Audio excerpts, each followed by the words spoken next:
and put American investors in harm's way has been made very apparent, sir.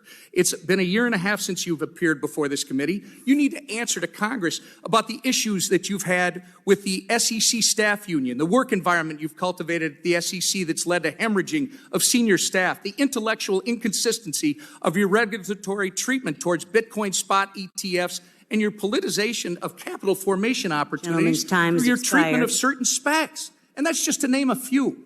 Thank you. I yield. Gentleman from New Jersey, Mr. Gottheimer, is now recognized for 5 minutes. Thank you, Madam Chairwoman and Ranking Member Waters. Mr. Gensler, thank you for being here today, and thank you for your leadership on many fronts. I'll try to take a breath here, but I have a couple quick questions.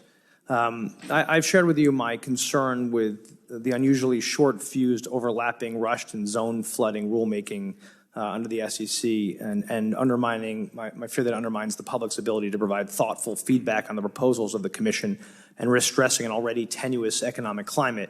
The SEC's Inspector General raised concerns with this aggressive and rushed approach to rulemaking in a report last October, and raised concerns the SEC has staffing issues that may affect the quality of the rulemaking given these short fuses.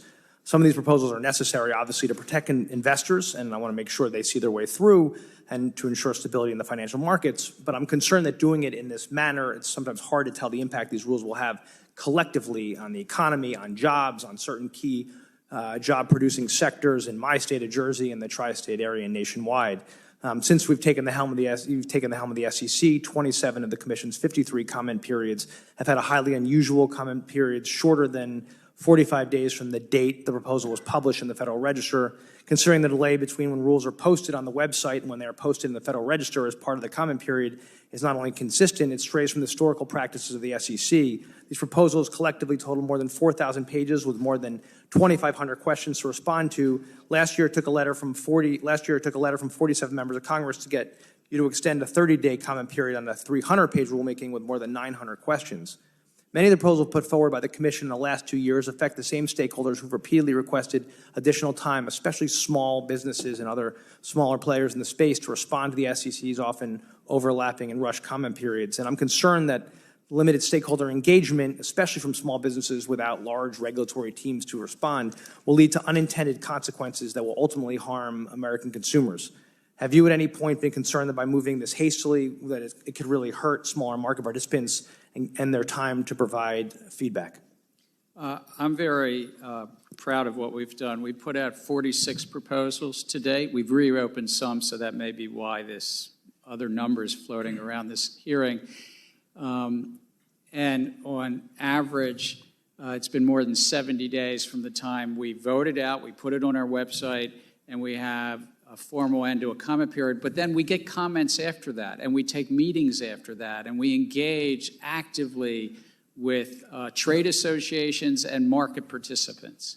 My only concern there is when, it doesn't actually count when it goes on a website because there's no formal comment period on a website. It's the Federal Register, when it goes to the Federal Register is what the standard is. So with all respect, people can read it, people can start to do their analysis, they can engage with staff or with their trade association members. So they can start submitting comments as soon as it goes on the website? Is there a way to do that?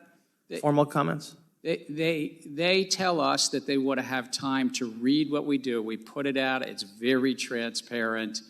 And we also often consider comments well beyond that period of time and continue to receive comments. So on average, it takes 12 to 15 months from proposal to considering an adoption, and so. But the comment period closes. But the comment period closes during that time, right? But we continue to have meetings. We continue, and the staff and the Commission is able to consider. Just like this hearing right here is going to influence me as a decider, a decision maker on that Commission. Thank you. I'm just going to reclaim. Yeah, if I can just come back to this. I'll shift gears. Since 2019, I've pushed this committee and financial regulators to create smart guardrails for digital assets. You've repeatedly claimed that most cryptocurrencies are covered by existing securities law, and despite that belief, the Commission has issued little formal guidance to facilitate digital asset firms' compliance with existing rules. The SEC, under your leadership, has largely used enforcement actions to spur compliance. I'm concerned the lack of formal guidance through the normal rulemaking process is spurring even more uncertainty in the space, hurting our global leadership in financial technology and putting consumers at risk and further enabling bad actors. The SEC's advisory committee urged you to solicit comments on federal securities law regulation to crypto assets. Do you plan to take their advice and go through a public rulemaking process that allows regulatory changes in the appropriate manner versus just We have, Congressman, in a number of areas. The best execution rule that we put out last December includes a whole section on crypto assets, if I might. We're updating our custody rule, and we put out a lot of words and important economic analysis. And last Friday, we did the same on an expanded definition of Do you feel, exchanges. before I lose you, do you feel like you have all that you need from us to all the laws you need to be able to do what you need to do?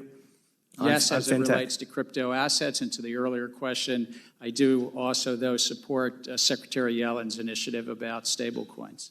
Thank you so much. I yield back.